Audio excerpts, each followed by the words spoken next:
सोमवारी बँगलोरला जायचंय. काय लोन मला बाळ होईल तर मी बाळ शेजारी ठेवून.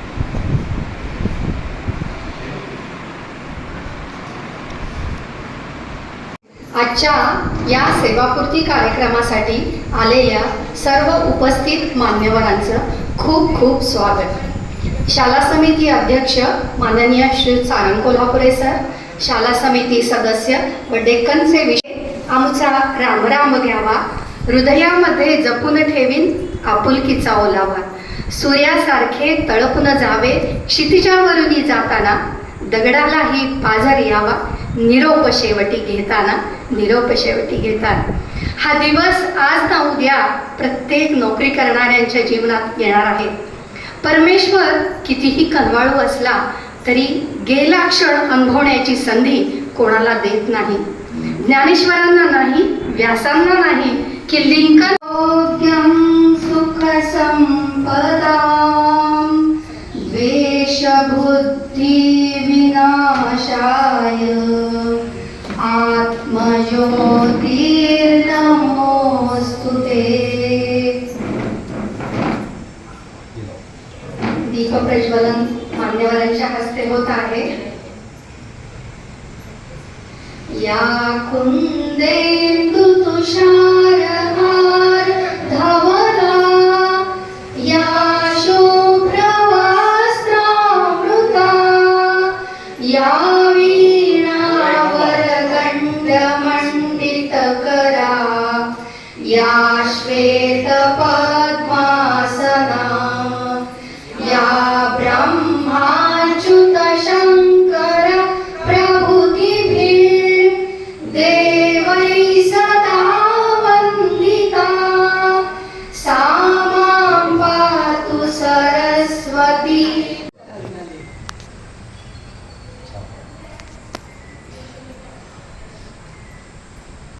पूर्णविराम मिळत असला तरीही त्यांचे शाळेप्रती असलेले निस्वार्थी प्रेम, विद्यार्थ्यांसाठी व पालकांप्रती असलेला भावबंध आणखीन दृढ होत जाणार आहे याची मला निश्चितपणे खात्री आहे. आपल्या शाळेच्या निस्पृह सेवेतून त्यांनी जो आदर्श घालून दिला आहे तो आमच्या नव्हे आपल्या सर्वांसाठीच प्रेरणादायी आहे.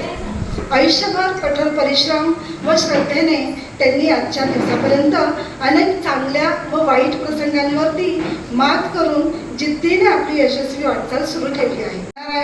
आम्हाला सुद्धा येऊन भेटणार आहेत आणि त्यांनी यावं ही आमची खूप इच्छा आहे.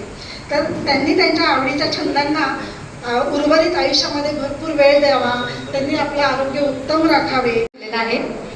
बाईंचा जन्म मुंबईचा 21 मार्च 1971 सालचा.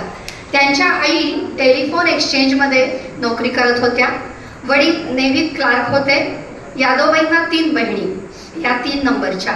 लहानपणी त्यांना खेळायला खूप आवडायचे. नवरात्रात सगळ्यांच्या घरी आरतीला जायचा त्यांचा आवडीचा छंद. त्यांचे शिक्षण 12वी बॉम्बे युनिव्हर्सिटीचा त्यांनी प्री प्रायमरीचा कोर्स केला.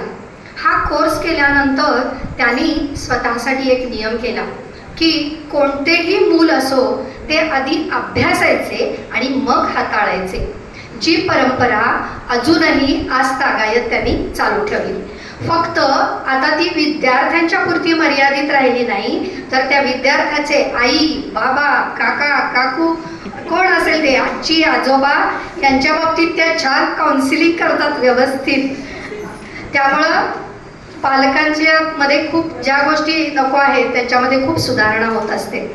अशा या पूर्वाश्रमीच्या धनवंती 5/5/95 साली लग्न करून श्रीयुत शामराव यादवांनी त्यांना साताऱ्यात आणलेलं आहे आणि धनवंतीचं धनश्री असं त्यांचं नाव झालेलं आहे. धन कायमच राहिलेलं आहे त्यांच्या नावामध्ये. त्यांची एकदम त्यांनी इंटरव्ह्यू दिला होता यादवबाईंनी. तर मुले आता सध्या छान मोठ्या पदांवर नोकरीत आहेत आणि आता त्या मुंबईच्या न राहता पक्क्या सातारकर झालेल्या आहेत. त्या शिक्षिका आहेत तशा त्या डिग्रीनं नाही पण बालक मंदिरच्या त्या डॉक्टर आहेत. सर्वच्या सर्व औषधांची नावं त्यांना तोंडपाठ. कोणाला पित्त, ॲसिडिटी, ताप काही असेल तर त्या किती MGची गोळी घ्यायची, ती किती वेळा घ्यायची, कशी घ्यायची, त्याचे साईड इफेक्ट्स काय, हे सगळं त्यांना एका डॉक्टरच्या वर माहिती आहे.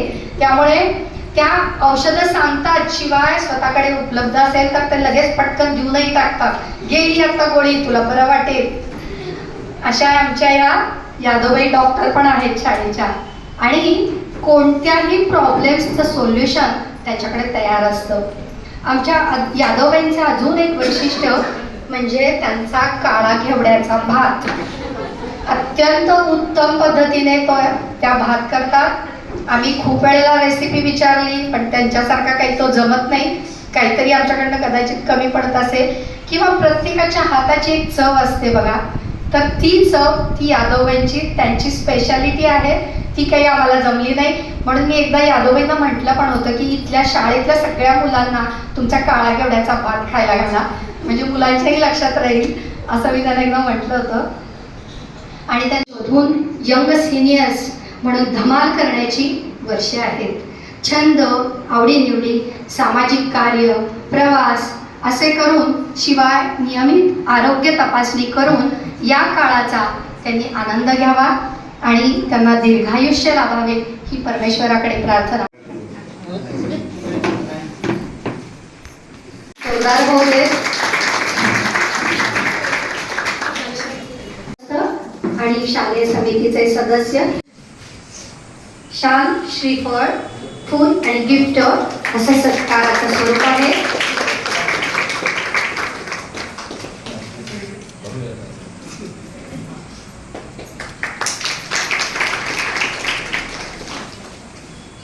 शालेय समिती सदस्य माननीय श्री अमित कुलकर्णी सर,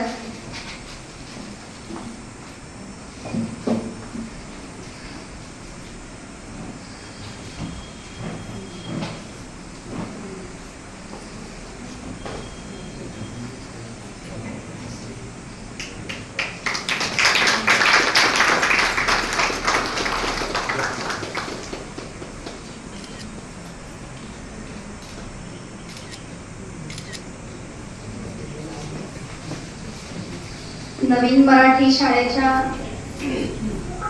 तिकोणे मॅडम आलेले आहेत ना.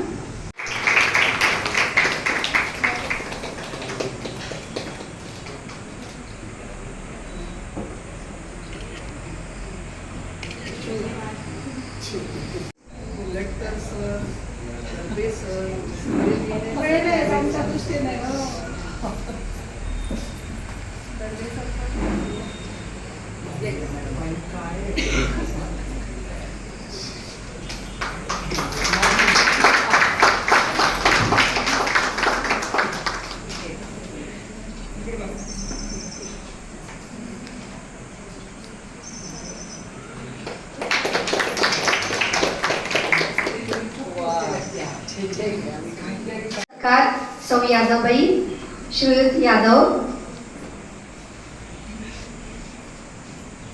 यादव कुटुंबियांनी हे सर्व सत्कार केलेले आहेत.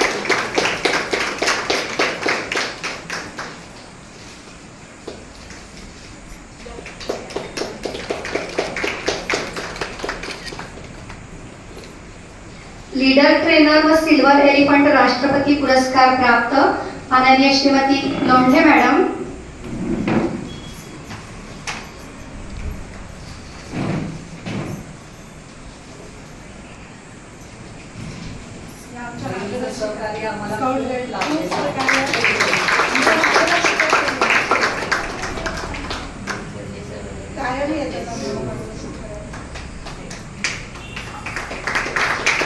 टाळ्या जोरात होऊ दे. बालक मंदिरच्या माजी शिक्षिका सौ मनोहर मॅडम.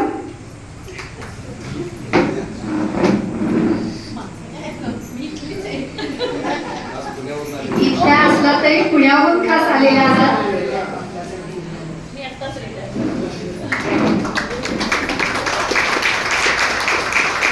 प्रेम द्यायचं आणि घ्यायचं.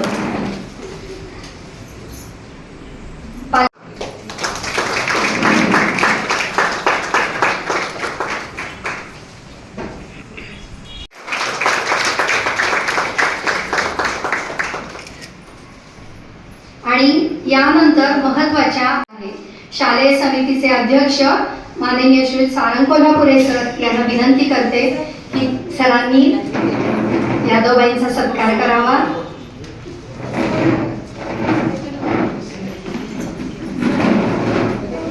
डेक्कन एज्युकेशन संस्थेकडून आलेलं हे सन्मानपत्र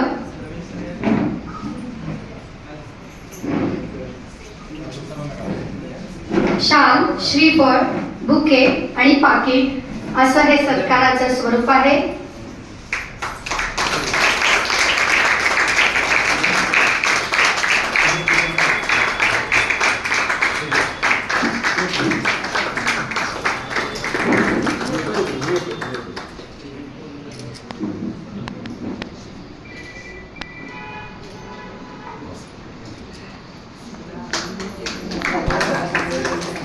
शिक्षकांनी मिळून अतिशय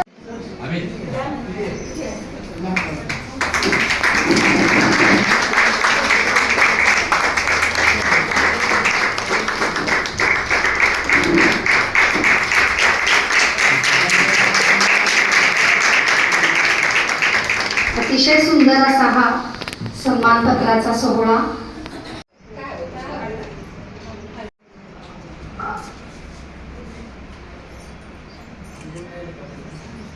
यादवबाई अत्यंत बोलक्या असल्यामुळं त्यांचं कायम स्मरण राहील शाळेमध्ये. कारण यानंतर आता बोलक्या म्हणजे शाळेमध्ये बडबडतो आणि नंतर फार काही बोलत नाहीये.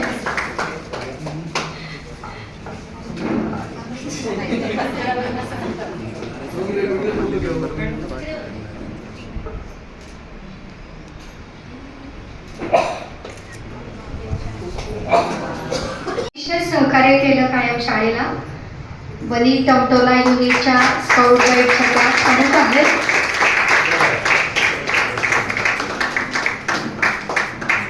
कधीही फोन करा, त्या अवेलेबल असतात. आपल्याला ज्या काही शंका येतील त्यांचं त्या निरसन करत असतात. तिचे वक्तृत्व चांगले होते, त्यात नंबर यायचा, माझा लिखाणात नंबर यायचा. मी वक्तृत्वामध्ये कधी पुढे आलीच नाही. दरवर्षी बनी टमटोला तास, मेळावा, कवायत घेणे हे सर्व बनीच्या मुलांना मार्गदर्शन करणे. बनी आणि स्काउट गाईडचा जन्म एलिफंट राष्ट्रपती पुरस्कार असलेल्या माननीय श्रीमती लोंढेबाईंचं आम्हाला सतत नेहमीच सहकार्य करायचे. त्यामुळे मी त्यांचं अतिशय ऋणी त्यांचे प्रसंगाला धैर्याने सामोरे. असं म्हणत नाही. उद्या पुन्हा नवा प्रारंभ, उद्या पुन्हा नवा प्रारंभ, नवीन शिखरे स्वप्नांच्या या वाटेवरती उसंत नाही. स्वप्नांच्या या वाटेवरती उसंत नाही. या ओळी किती खऱ्या आणि आजच्या या सोहळ्याला साजेशा आहेत. आपल्या कुटुंबासाठी पाहिलेल्या स्वप्नांना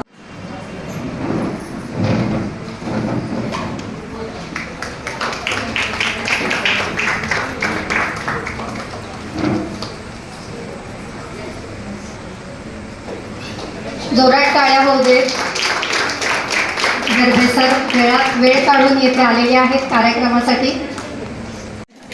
एकसारख्याच आहेत.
कुमार लोक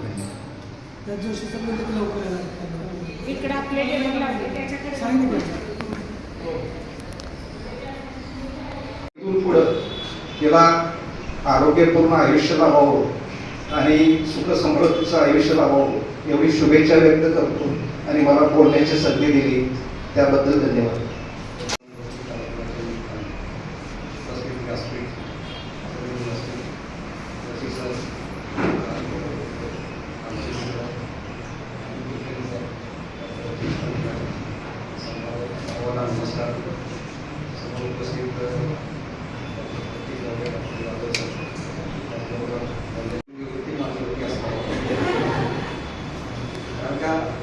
आजच्या या प्रसंगापर्यंत डेली रुटीन माझं चाललेलं होतं.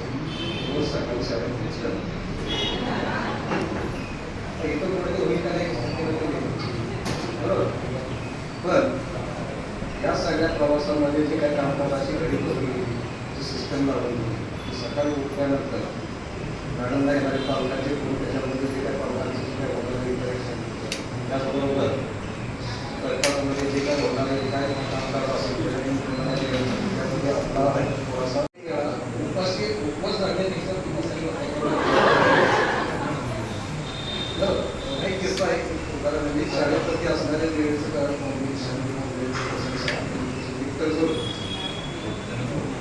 त्यानंतरचा एक थोडासा एक प्रसंग मी तुम्हाला सांगतो ज्यावेळेला आपण कोविडच्या काळी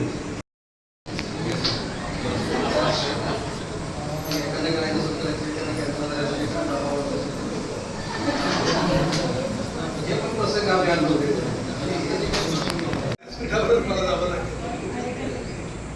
पण माझ्या मनात जेव्हा मला आमंत्रण मिळालं कार्यक्रमाचं माझ्या मनात सहज विचार आला की मी या शाळेमध्ये काम केलं तर 25 वर्ष होती.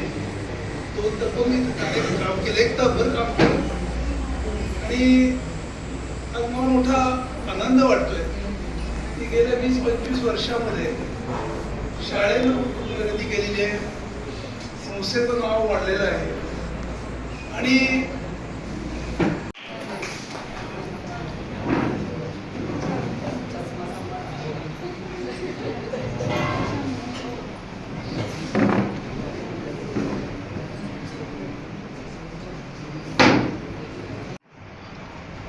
तो दिवस आठवतोय आज.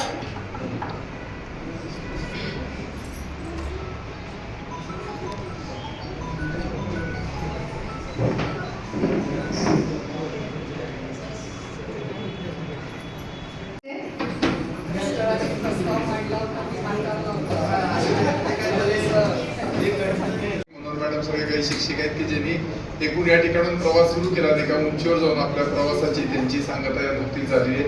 सगळ्यांना मी पुढच्या वाटचालीसाठी मनपूर्वक आधी शुभेच्छा देतो. खरं तर बालक मंदिर सारख्या एखाद्या युनिटच्या एका शिक्षिकेचा निवृत्तीचा समारंभ इतका ग्रेसफुली आणि इतक्या चांगल्या वातावरणात व्हावा हे कारण त्यांच्या कामाची पोच पावती असं मला वाटतं.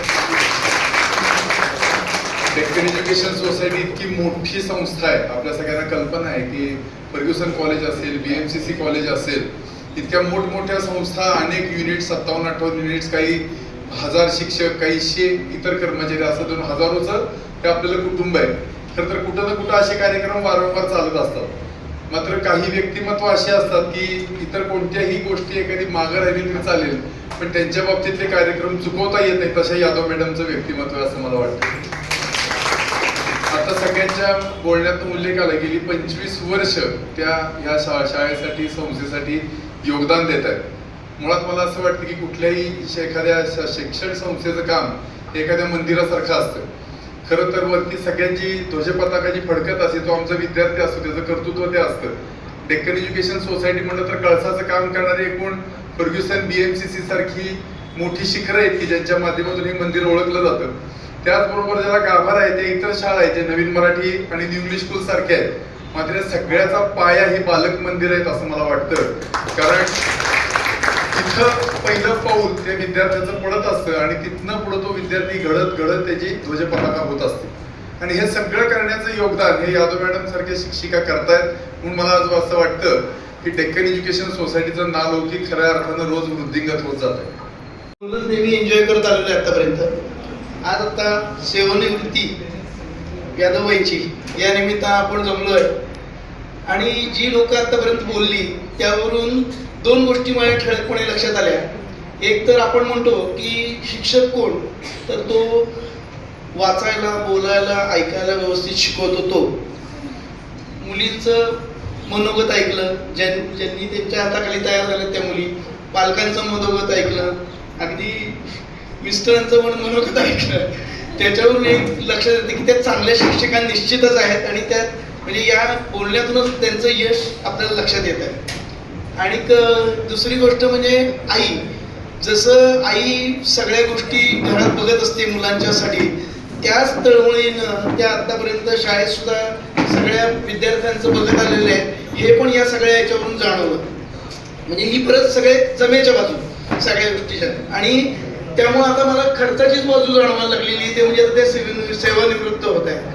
तर असं पण आहे की आम्ही आतापर्यंत केलेलं काम विसरणार नाही आहे आणि त्यायोगे आम्ही आमचा असा प्रयत्न राहील की तुम्ही आमच्या या डेक्कन एज्युकेशन सोसायटीच्या कुटुंबाशी यापुढेही जोडलेलं राहाल असा आमचा प्रयत्न राहील. एवढंच तुम्हाला आश्वासन देतो आणि तुम्हाला सेवानिवृत्ती, तात्पुरत्या सेवानिवृत्तीसाठी शुभेच्छा देतो आणि तुमचं यापुढील आयुष्य आरोग्यदायी आणि आरामाचं, आनंददायी जावो अशी अपेक्षा व्यक्त करतो.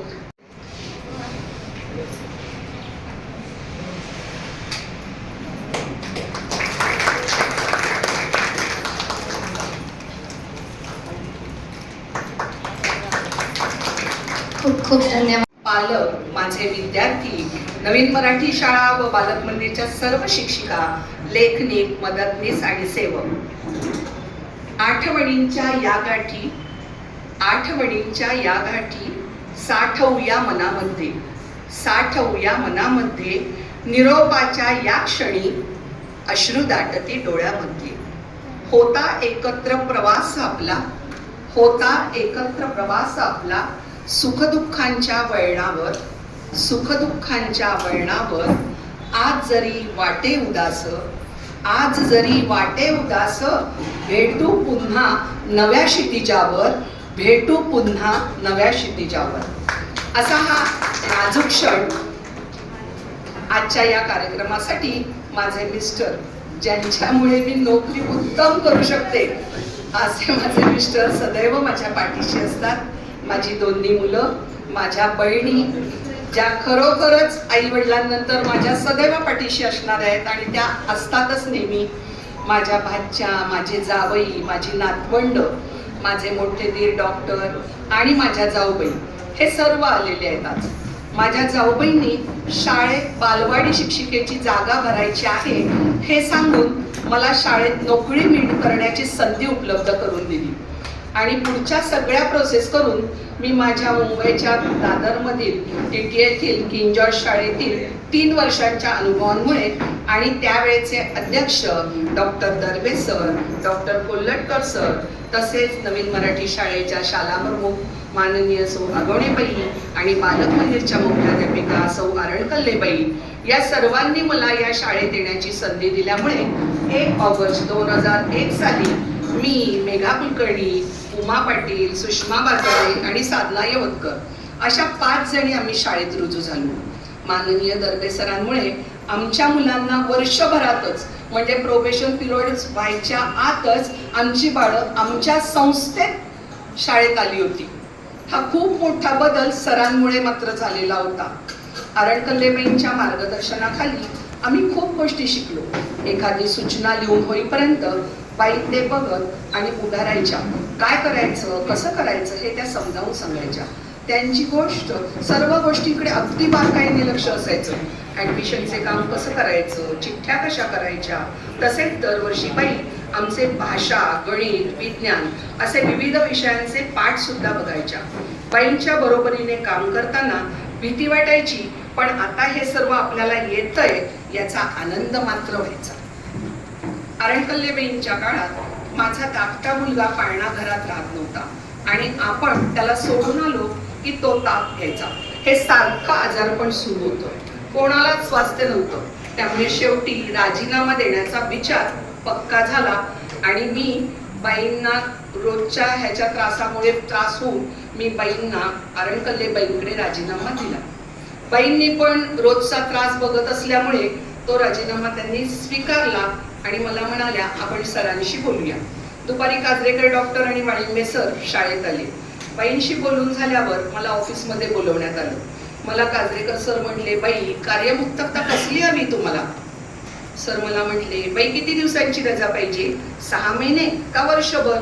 मी थोडा विचार केला आणि सरांना सांगितलं, सर बाळ लहान आहे तोपर्यंत रजेची गरज फारच लागेल, त्यामुळे आत्ता सध्या मी 6 महिने तरी रजेवर जाते. तिथून पुढची लगेचच दुसऱ्या दिवसापासनं मी 6 महिन्यांची रजेवर गेले.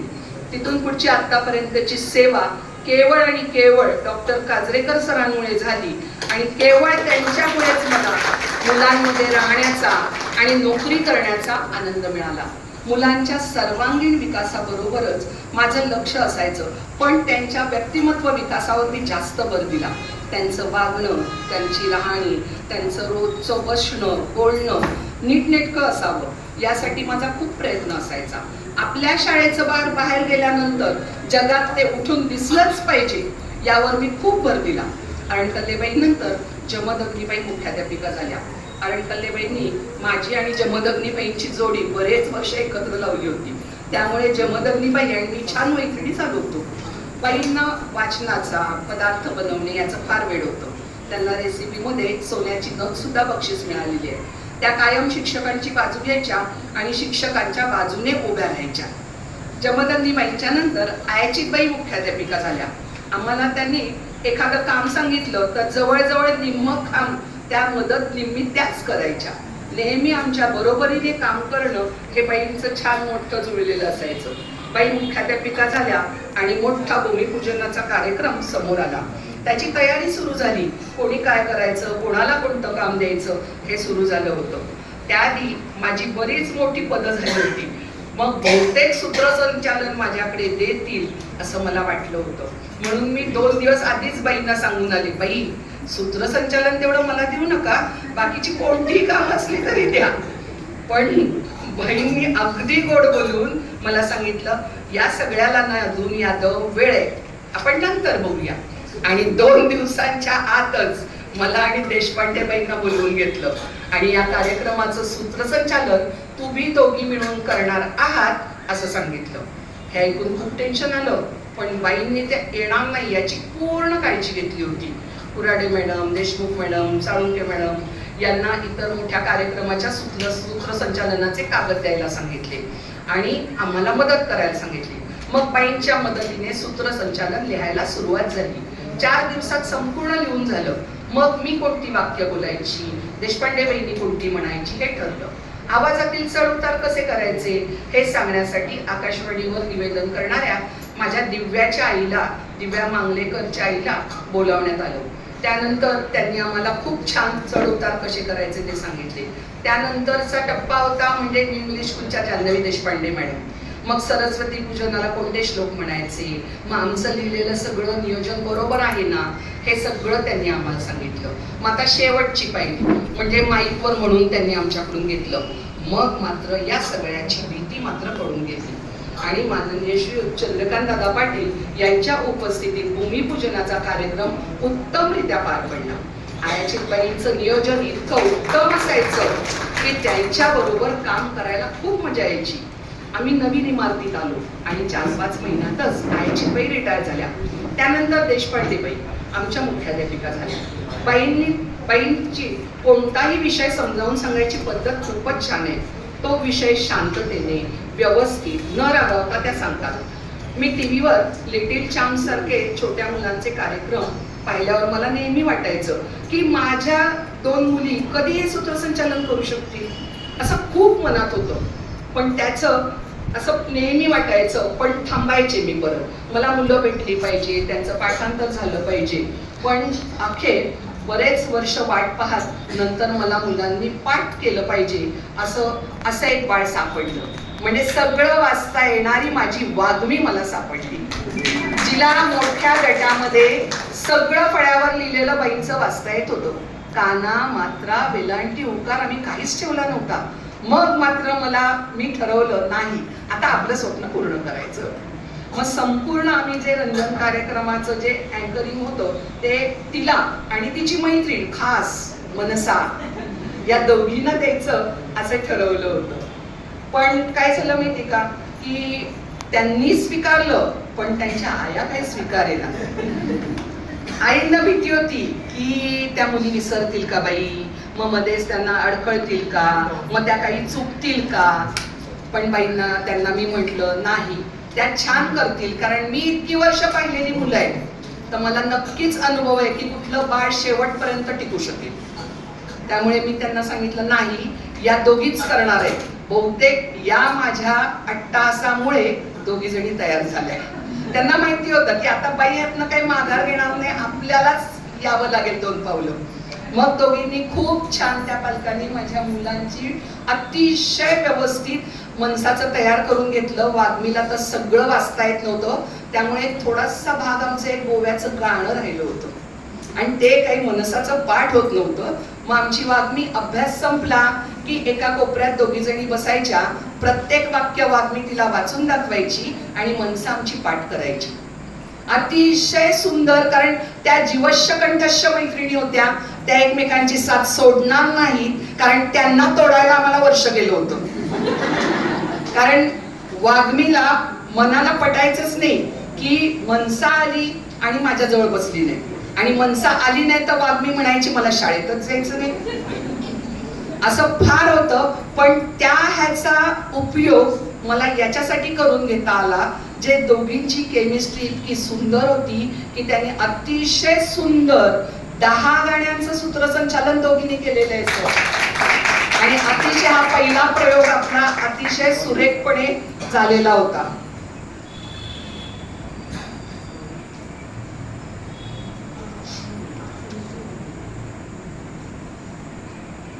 यावर्षी 2022 मध्येच माझी आई आधी चालत फिरत होती, पण नंतर तिची सेवा आम्हाला एका जागेवर बसून करण्याची वेळ आमच्याकडे आली. मग आमच्या एका बहिणीकडे, 2 नंबर बहिणीच्याकडे माझ्या आईला ठेवलं आणि आमच्या प्रत्येकीचं ठरलं की आपण दर महिन्याला काही जे दिवस आपल्याला कोणाला जे येईल त्यांनी प्रत्येकाने जायचं आणि तिची सेवा करायची. कारण 2 नंबर बहीण जिच्याकडे आई होती ती सुद्धा सर्व्हिसला जाते, ती सुद्धा या महिन्यात रिटायर होणार आहे डिसेंबरमध्ये. त्यामुळे ती सुद्धा कामात होती, आम्हाला सुद्धा करायचं होतं, पण सगळ्यांना सेवा करायला तिची मिळाली. आणि तो काळ होता की ज्याच्यात मला मुली मिळाल्या होत्या, पण माझी थोडी मानसिकता चांगली नव्हती. पण एवढं असून सुद्धा जर मुली तयार आहेत तर मी का मागे पडायचं, असं म्हणून मी स्वतः लिखाणाला सुरुवात केली. मग मनसा काय म्हणेल, वाग्मी काय म्हणेल, मग गाणी कुठली आहे, हे सगळं मी लिहून काढलं, त्याच्या प्रती त्यांना दिल्या आणि मग ते सगळं अख्खं संपूर्ण हे खूप छान. अशा या आमच्या सगळ्या रेवा, मनसा, वाग्मी, स्पृहा, सानिका. स्पृहा माझी छानच आहे, पण आज आजारी आहे. काल मला भेटली होती ती, मला वाईट वाटलं थोडं, पण आमची सानू नेहमी म्हणते, बाई तुमची स्पृहा अशी करते, तुमच्या स्पृहाला छान लिहिता येत नाहीये, असं हातवारे करू. मग आमची सानिकानी, उलट सानिकाचा प्रश्न होता, म्हणजे सानिकानी लक्षात आणून दिल्या गोष्टी आणि स्पृहामध्ये आम्ही बदल करत गेलो. हे खूप छान त्यावेळेला आम्हाला सानिकामुळे झालेलं आहे शक्य. या वेळेला मात्र हे ज्या वेळेला मी जात होते, 10 वेळा जवळ मी गेले मुंबईला. मी 10 महिन्यात 10 वेळा गेले, 4-4 दिवस का होईना, पण मी जात होते. त्यावेळेला हे माझे त्यावेळेचे पालक वाग्मी, मनसा, रेवा हे सगळे माझे त्या वर्षीचे पालक आहेत आणि त्यांनी मला कधीच जाणवू दिलं नाही की बाई गेल्यात आणि वर्गाचं काही नुकसान किंवा वर्गात ते काही कमी पडले, असं कधीच झालं नाही. त्यामुळे आज त्यांना आवर्जून मुलांना आणि त्यांच्या कुटुंबियांना बोलवलं होतं, आईला बोलवलं होतं.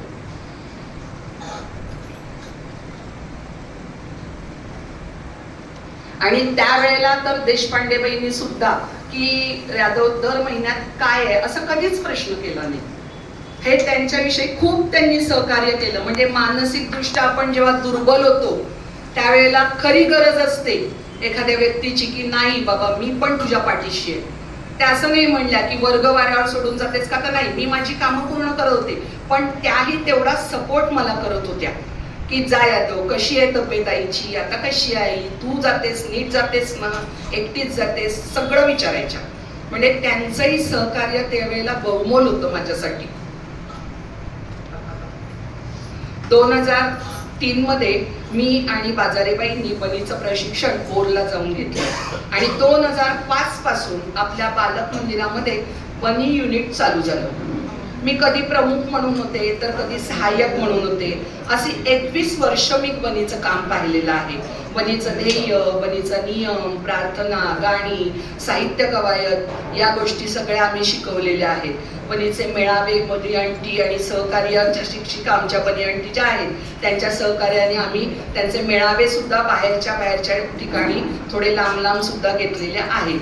त्याचप्रमाणे स्काउट गाईडचे जनक पेडन पवेल यांच्या चिंतन दिनाला जिल्हास्तरीय कृतीयुक्त गोष्ट आणि सांस्कृतिक कार्यक्रमात भाग घेतला आणि त्या भागामध्ये आपण जेव्हा भाग घेतला जवळजवळ प्रथम क्रमांक जास्त वेळा आहे पण कधीतरी द्वितीय क्रमांकात, कधी नाटकाला द्वितीय क्रमांक, एका वर्षी तर दोन्हीला आम्हाला प्रथम क्रमांक, असं आपण भरघोस यश मिळवलेलं आहे या सर्वांमध्ये.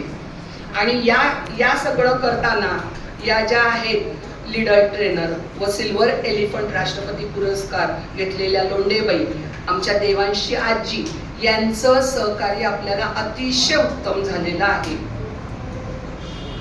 तसंच आपण हे नाटुकलं बसवताना आम्ही श्रीयांश आईला शाळेत बोलवलं की त्यांना खूपच प्रॉब्लेम आहेत, कधीही त्यांनी दाखवले नाहीत, दाखवत नाहीत, पण त्यांनी इतकी मदत केलेली आम्हाला की त्या मला म्हटल्या की हे मला लिहायचंय आणि बाई काय करूया आता राहिलंय. म्हटलं तुम्ही एक वाक्य सांगा, मी एक वाक्य लिहिते, आपण आधी दोघींनी बसून पूर्ण करूया आणि मग मुलांचं पाठांतराला सुरुवात करूया. अशा पद्धतीने त्यांनी शाळेत येऊन आमच्यासाठी वेळ दिलेला आहे. ही खूप मोलाची गोष्ट आहे खरंच. आणि श्रीयांशनी त्याला खूप सहकार्य केलेलं आहे की आईला जेव्हा बोलवलं, त्यांचं छोटं बाळ थोडं त्रासात आहे तरी त्या आमच्याकडे येत होत्या आणि आम्हाला त्यांनी खूप भरघोस मदत केलेली आहे आणि त्याच्यामुळे आपले छान पहिले नंबर आलेले आहेत.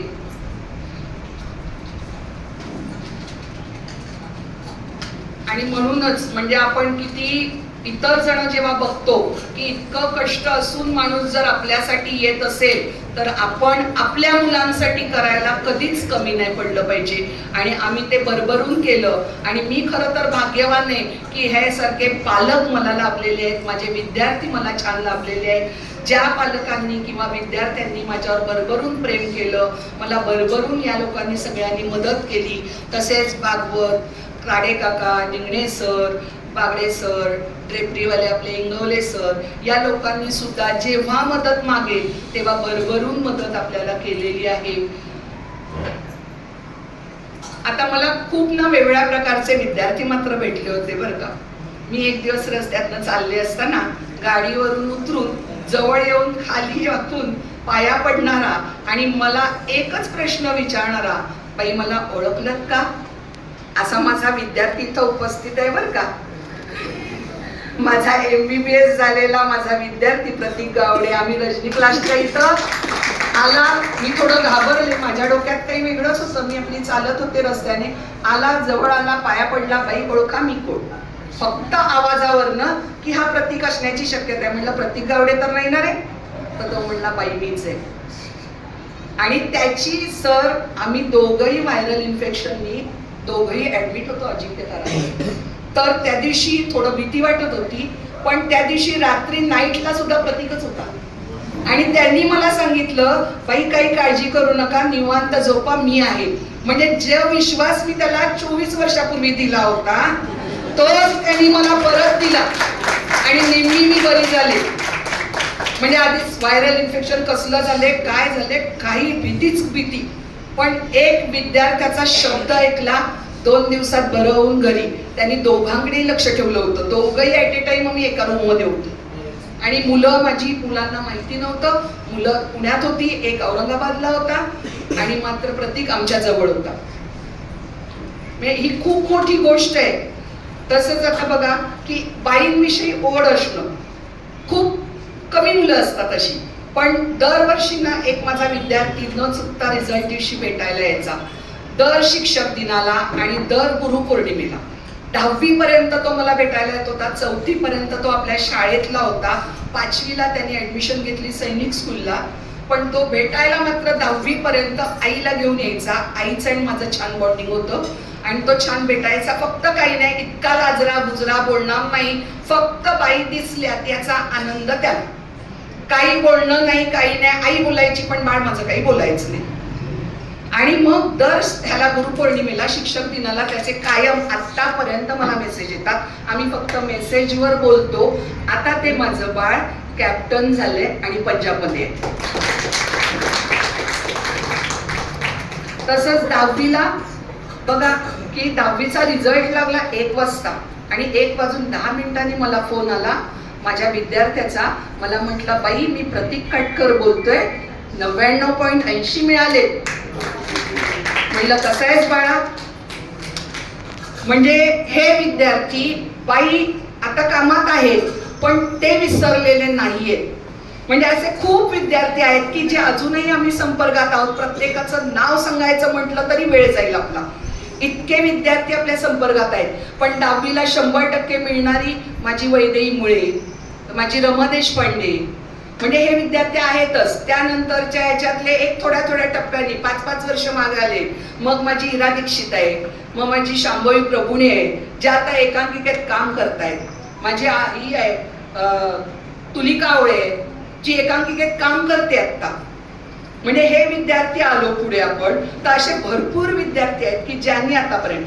पण आता मागच्या वर्षी मात्र छोट्या गटात, म्हणजे माझ्याकडं आपल्या कोल्हटकर सरांचा नातू मात्र माझ्याकडे होता. म्हणजे केवढा मोठा आपण अनुभवल्या गोष्टी आहेत की ज्या सरांनी आज आम्हाला शाळेत घेतलं त्यांचं नातवंड सांभाळण्याचं आम्हाला काम आलं. हे आमचा मोठा अभिमान आहे की आज आपण त्यांना छान शिकवू शकलो. त्याचं किती मोठं आहे, तो इतका छान आहे. त्याचं वक्तृत्व अतिशय सुंदर आहे आमच्या राघवचं. गोष्ट सांग म्हटलं तर 30 मिनिटं काही बघायची गरजच नाही. इतकं सुरेख म्हणजे गोष्ट सांगणार ना की प्रत्येक मूल हसत हसत आता काय आलं, हा प्राणी आला, आता काय आलं, तो प्राणी आला, ह्याच्यात इतकी रमलेली असायची की बाईंची गरजच नाही. बाई शांततेने ऐकताय. म्हणजे अतिशय सुरेख. म्हणजे इतके असे विद्यार्थी खूप छान. आणि आताचा वर्ग तर भाई उपाले सर आले होते ना सर आमच्याकडे त्या दिवशी. तर त्यांनी मुलांना सांगितलं की गाणं म्हणा आणि मला नाचून दाखवा. मग आमच्या मुलांनी लगेच, त्यांना रोजचीच सवय, एका बाजूला मुलींनी उभं राहायचं, एका बाजूला मुलांनी, दोघांनी एकमेकाकडे तोंड करायची. म्हणजे छान कसं नाचता येईल ह्याच्यापेक्षा ते ठरवायचे. मग आता त्यांनी अशी तर रोज 20 गाणी आमची होतात. आणि शेवटचं गाणं की ह्यांचं होतं, शिवबाचं होतं, झुलवा पाळणा, जी अद्विका धुमाळ आमची पूर्ण गाणं म्हणते आणि त्याच्यावर सगळे विद्यार्थी नसतात. त्यांनी त्या वेळेला 2 गाण्यांचे व्हिडिओ करून घेऊन गेलेत बाई उपाले सर. बाई हे सुरेख आहे, सांगायची गरज नाही. तुम्ही मध्ये बोलायचं नाही, मुलांनी फक्त करायच्या क्रिया. तुम्ही मध्ये बोलायचं नाही, मला आधीच सांगितलं होतं. पण अतिशय सुरेख, काही सांगायची गरज नाही. कारण आमचं ठरलेलंच असतं की या वर्षी मला काय द्यायचंय ते आधीच ठरलेलं असतं माझं. 2 वर्षापासून आता माझ्या वडिलांनी त्यांच्या नावाने मोठ्या गटातील विद्यार्थ्यांसाठी शालाबाह्य उपक्रमात प्रथम असं पारितोषिक चालू केलेलं आहे माझ्या आईने. पहिलं पारितोषिक माझ्या रेवानी घेतलेलं आहे. आपल्याकडे 2 वर्ष झाली हे पारितोषिक सुरू झालेलं आहे. वडिलांच्या नावाने माझ्या आईने हे केलेलं. फक्त थोडा वेळ झाला की आई गेलेली होती ज्यावेळेला पारितोषिक सुरू झालं होतं. आणि तसंच 2 वर्षापूर्वी एक पहिल्यांदा म्हणजे 25 वर्षात पहिल्यांदा एक वाईट घटना घडली की माझ्या वर्गातली अद्विका मोहिते ही विद्यार्थिनी पहिलीला गेली होती, पण पहिलीच्या अगदी सुरुवातीच्या दिवसातच तिला काही त्रास झाला आणि ती गेलेली आहे. म्हणजे ही माझ्या ह्याच्यातली पहिली घटना होती की अशी घडलेली आहे. पण अतिशय छान होती विद्यार्थिनी. तिच्या इतके नंतर फोटो सुरेख आले. थोडं आईचं आणि त्या बाबांचं जुळत नव्हतं, पण सगळ्या गोष्टी आपल्या कानापर्यंत आल्या. बाबा काहीतरी म्हणत होते की मला बाबा या मुलीनंतर जगायचंच नाहीये, इतकं त्यांचं मुलीवर प्रेम होतं. पण त्यावेळेला ना आपला त्यांच्या वर्गातला जो पालक वर्ग होता ना, फडतरेचे बाबा, श्रीजाचे बाबा वगैरे, हे फोटोग्राफीतले त्यांचे मित्र होते. तर त्या लोकांनी सगळ्यांनी त्यांना कव्हर केलं होतं आणि त्यांना सेफ ठेवलं होतं. म्हणजे ही मदत त्यांनी त्यावेळेला केली होती. कारण आईनी असं सांगणं, मग मी पुढच्याला मदत मागणं आणि पुढच्यानी त्यांना मदत पुरवणं, हे काम आम्ही केलं होतं. आणि ते दोघे आता सेफ आहेत. अद्विकाचे बाबा मला कधीतरी दिसतात.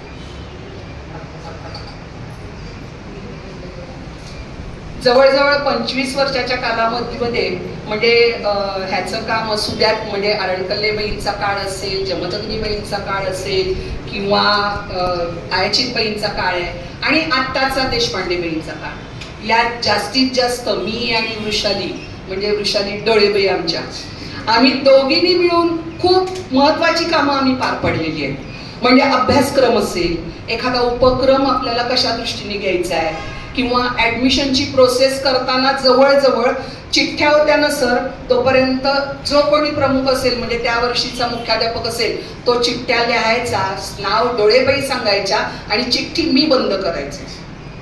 हे काम आम्ही सातत्याने दोघींनी बरेच वर्ष हे सगळं केलेलं आहे.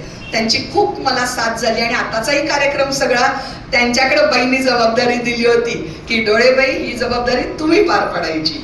तर ती तिने मला वाटतं अतिशय उत्तमरित्या पार पडलेली आहे. आता या कार्यक्रमाला उपस्थित असणाऱ्या सर्व मान्यवरांचे मी मनःपूर्वक आभार मानते.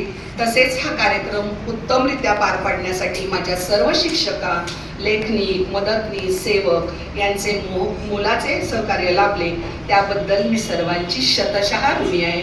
खूप खूप धन्यवाद. जय हिंद, जय महाराष्ट्र. भोजनाच्या मध्ये मीच फक्त उभा आहे, परंतु या ठिकाणी खूप काही चांगलं घडत होतं आणि ते असं वेगवेगळ्या ठिकाणी असं तुटक त्याचं एक सूत्र जोडणं, एवढंच काम एक 5-7 मिनिटांमध्ये मी करणार आहे आणि मग आपण सगळ्यांनी भोजनाला जायचं. पूर्व प्राथमिक मध्ये एक नवा बदल नव्या शैक्षणिक धोरणामुळे जो महत्वाचा झालेला आहे की ही व्यवस्था अधिकृत नव्हती इतके दिवस. नव्या शैक्षणिक धोरणामुळे ही व्यवस्था पहिल्यांदाच अधिकृत होती. आता जे आपण ज्यांना म्हणतो की जी मोठ्या वयाची मुलं आहेत त्यांना शिकवणं हे शिक्षकासाठी फार आव्हानात्मक झालेलं आहे. 40-45 मिनिटं त्या विद्यार्थ्याला गुंतवून ठेवणं हे शिक्षकाला मोठं आव्हान आहे. परंतु आमचे जे पूर्व प्राथमिकचे शिक्षक असतात हे अनेक वर्षापासून आणि याच्या पुढच्या काळामध्ये देखील प्रभावीपणाने मुलांना ते शिकवू शकतात. याचं कारण असं असतं की ते असं प्रत्यक्ष शिकवत नाही, तर टू वे कम्युनिकेशन असतं. दोन्ही बाजूने संवाद चालू असतो, गोष्टीच्या रूपाने, गाण्याच्या रूपाने, स्वतःच्या अनुभवातनं, आणि त्या विद्यार्थ्याला इन्व्हॉल्व करून तो कधी शिकतो हे त्यालाही कळत नाही आणि त्यांनाही समजत नाही. अशा पद्धतीने तो विद्यार्थी घडत असतो. बेडेकरांची खूप चांगली जाहिरात आहे की पहिलं लोणचं तुमचं उत्तम असतंच, अशी ती जाहिरात आहे. तसं पहिला विद्यार्थ्याचा गुरु हा आई असते, परंतु त्याचा दुसरा गुरु, विशेषतः पूर्व प्राथमिक मधल्या मुलांचा, हा खरोखर त्याचा शिक्षक असतो. म्हणजे तो विद्यार्थी उमलत्या वयामध्ये असतो. आणि त्यांनीच आता जे उदाहरण सांगितले की तो विद्यार्थी घडला, एक 25 वर्षांनी एका डॉक्टरचं उदाहरण सांगितलं त्यांनी, आपल्या समोर बसले, आणि एक कॅप्टन असं त्याने उदाहरण सांगितलं की त्यावेळेला त्या शिक्षकाला कल्पना नसते की याच्यातनं काय घडणार आहे, परंतु कुठेतरी आत्म्यानं त्या शिक्षकाला त्या विद्यार्थ्याची क्षमता माहिती असते. मला अजून एक अशी जाणीव होत होती सारखी की त्यांच्या वेगवेगळे गुण जे उलगडत होते ना, ते खूप माणसं बोलली या ठिकाणी, त्यांचे कुटुंब बोलले, शामराव बोलले. गेली तरी रेंगाळत राहील या प्रांगणात माझे मन, रेंगाळत राहील या प्रांगणात माझे मन. खरोखरच आजचा दिवस खूप भावनिक आहे. या अत्यंत हळव्या क्षणी कसे व्यक्त व्हावे, काय बोलावे हे खरं तर सुचत नाही. आपल्या लाडक्या यादवबाईंच्या शाळेतील या सुंदर प्रवासात त्यांच्यासोबतच्या आपल्या प्रत्येकाच्या मनात असंख्य गोड आठवणींचा साठा, डोळ्यात कृतज्ञतेचे, प्रेमाचे अश्रू आहेत. आपण सर्वजण आज त्यांच्या शुभेच्छा समारंभासाठी